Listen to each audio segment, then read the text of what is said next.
지난 시간에 나눈 것처럼 우리 사도행전의 제목을 가급적이면 우리 예수님의 천상행전으로 이해하는 것이 좋겠다라고 말씀을 드렸습니다. 이것은 누가복음이 예수님의 지상행전을 이제 전제하면서 이 저자가 계속해서 예수님의 사역이 증가되고 있음을, 발전되고 있음을 보여주고 있기 때문입니다. 물론 사도들의 사역이 나오고요. 또 그런 가운데에서 이 오순절 성령 강림 직후부터 이 성령의 사역이 우리에게 아주 잘 소개되어지고 있기 때문에 또 성령행전이라는 말도 우리가 사용할 수 있을 것입니다. 그러나 큰 그림으로 볼 때 우리는 부활 승천하신 예수님께서 성령을 통해서 일하신다. 이렇게 우리가 이해하는 것이 좀 더 바람직하겠고요. 그리고 지상에서는 이 예수님의 제자군들을 통해서, 특별히 사도들을 통해서 또 공동체를 통해서, 교회 공동체를 통해서 일하시는 분, 이렇게 우리가 이해하면 좋겠습니다. 그러면 이렇게 제목을 잡을 수 있겠죠. 이 땅의 사람들을 통해서 일하시는 천상의 예수님, 땅의 사람들을 통해서 일하시는 천상의 예수님, 이 땅과 하늘, 이 땅에 있는 예수 제자, 그들과 공동체와 그리고 천상에 계신 그 예수님을 그럼 이어주는 그 끈이 무엇입니까? 사도행전 2장에 언급하고 있는 바로 하나님의 영이자 부활 승천하신 존귀케 되신 영광을 받으신 예수님의 영, 그 성령이 예수님과 제자들의 그 끈이 되는 것입니다. 자, 그런 점에서 우리가 이 땅의 사람들을 통해서 일하시는 예수님의 천상행전이라는 이 자체가 매우 중요한 신학적인 밑그림이 되는 것입니다. 그럼 여러분이 누가복음을 이해하실 때 복음서에서 예수님께서 하나님의 메시아로서 이 땅에 오셔서 사람들에게, 땅의 사람들에게 하나님 나라를 선포하며 회개를 촉구하고 구원을 선포하는 것을 우리가 이해하죠. 이것을 우리가 큰 그림으로 하나님 나라의 복음, 천국 복음, 이렇게 우리가 말하죠. 자, 예수님께서 이와 같은 땅의 사람들에게 하나님의 나라 복음을 선포하실 때 하늘에서 하늘의 음성이 나면서, 이것은 하나님의 음성이죠. 예수님께서 성령으로 세례받으시고 메시아 공생애를 힘있게 사역하신 것을 우리가 모든 복음서에서 보게 됩니다. 그런 점에서 사도행전은 사도들을 중심으로 특별히 예수님의 제자들이죠. 개인과 공동체에게 하나님의 영이 임하면서, 그리고 이 땅의 사람들에게 하나님의 나라를 선포하는 그 동일한 구조, 패턴을 갖고 있는 것입니다. 여기서 우리가 조금 주목해야 될 것은 이 제자들에게 임한 성령이, 자, 이 땅에 오신 지상의 예수님에게 성령이 임했죠. 그리고 사도들, 제자들에게 성령이 임합니다.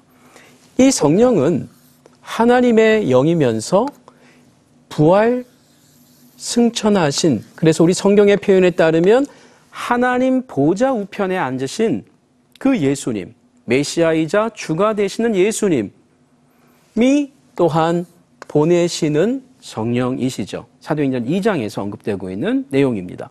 그 점에서 초대교회 공동체는, 개인과 공동체는 하나님의 영이자, 왜요? 요엘서라든지 구약에서 예언한 대로 내가 내 영을 부어주겠다, 보내겠다라고 한 성취죠. 동시에 복음서에서 예수님이 이 땅에 오셔서 성령으로 세례해 줄 것을 약속하고 있었던 것이죠. 세례 요한도 이것을 증언했고요. 사도행전 1장에서도 다시 한번 이것을 제자들에게 언급했던 그 예수님께서 바로 성취하시는 사건이죠. 그런 점에서 오순절의 성령의 강림은 구약에 예언됐던 하나님의 영이자 동시에 부활 승천하신 존귀케 되신 예수님의 영입니다. 자, 예수님께서 이 땅에서 하나님의 영을 받으시고 하나님의 나라를 선포했죠. 제자들이 하나님의 영이자 예수 그리스도의 영인 성령을 받아서 무엇을 선포합니까? 하나님 나라를 선포합니다. 그러나 사도행전을 잘 보시면 하나님의 나라라는 말보다는 어떤 말들이 더 많이 나옵니까? 주 예수. 주 예수를 선포합니다. 특별히 예수님의 부활입니다. 그리고 부활의 전제되는 십자가의 죽음입니다. 이 십자가의 죽음과 부활 사건의 의미, 가치, 그것을 선포하는 것입니다. 역사적 사건의 의미를 선포하는 것입니다. 즉 제자들은 예수 그리스도를 선포합니다. 그것이 하나님의 나라하고의 긴밀한 관계가 있다는 것이죠. 예수님은 이 땅에 오셔서 하나님의 나라를 선포했는데 예수님의 제자들은 하나님의 나라를 선포하지만 좀 더 구체적으로 직접적으로 예수님의 십자가의 죽음과 부활과 승천 사건의 의미를 선포합니다. 이것은 하나님의 나라와 예수 그리스도를 선포하는 것의 그 동질성, 같은 의미, 내용을 의미하는 것입니다. 그 점에서 하나님의 나라를 깨닫는다는 것은 예수께서 주와 그리스도이심을 깨닫는 것과 함께하는 것이고 하나님의 통치를 받고 그분을 주인으로 모신다는 것은 곧 예수님을 주인으로 모시면서 예수님의 통치를 받는다는 것을 말하는 것입니다. 그리고 하나님과 예수님의 통치를 받는다는 것은 이제 오순절에 임하신 성령님께 통치를 받는다는 것이죠. 그 성령님의 능력과 깨닫게 하심과 인도하심을 받는 것이 곧 보혜사 성령을 보내신 예수님의 뜻이요 그리고 구약에서 약속하신 하나님의 바로 뜻이 되는 것입니다. 이런 점이 우리가 삼위일체적인 신약성경 저자들의 그 이해에 점을 찍게 되는 것입니다. 이제 우리가 아브라함이 하나님을 믿는다는 것은 이제 십자가에 죽으신 예수가 하나님의 메시아임을 믿는다는 것이고 그리고 그것을 믿는다는 것은 곧 사도행전 2장에서 우리 가운데 임하신 성령의 역사를 믿는다는 것입니다. 이것이 바울 서신과 일반 서신 안에 잘 소개가 되고 있습니다. 그래서 바울은 서신에서 하나님의 나라를 예수 그리스도의 나라라고도 소개를 하고 있고요. 그리고 하나님의 영 성령을 예수 그리스도의 영, 그의 아들의 영이라고도 이야기하고 있는 이유가 되겠습니다. 그런 점에서 하나님 백성 공동체를 향해서 초대교회는 바울은 특별히 그리스도의 몸이라고 하는 이렇게 기독론 중심의 이해로 하나님 백성 이해와 그리고 하나님의 영에 대한 이해가 매우 기독론 중심으로 되는 것을 여러분이 이해하실 필요가 있는 것입니다. 그 점에서 이제 초대교회 성도들이 진정한 하나님의 백성이라면 그들은 하나님을 증거하기 이전에 하나님의 증인이기 이전에 나사렛 예수 그리스도를 증거하는 것입니다. 왜냐하면 십자가에 죽으신 예수께서 부활하신 예수께서 하나님의 아들이시요 메시아임을 증거하는 것이 곧 하나님을 증거하는 이유이기 때문입니다. 자, 이래서 사도행전을 중심으로 한 이 신약 성경의 내용들은 하나님의 나라가 기독론적으로 그리고 하나님의 백성이 기독론적으로 그리고 하나님의 영이 기독론적으로 예수 중심적으로 이해되는 것입니다.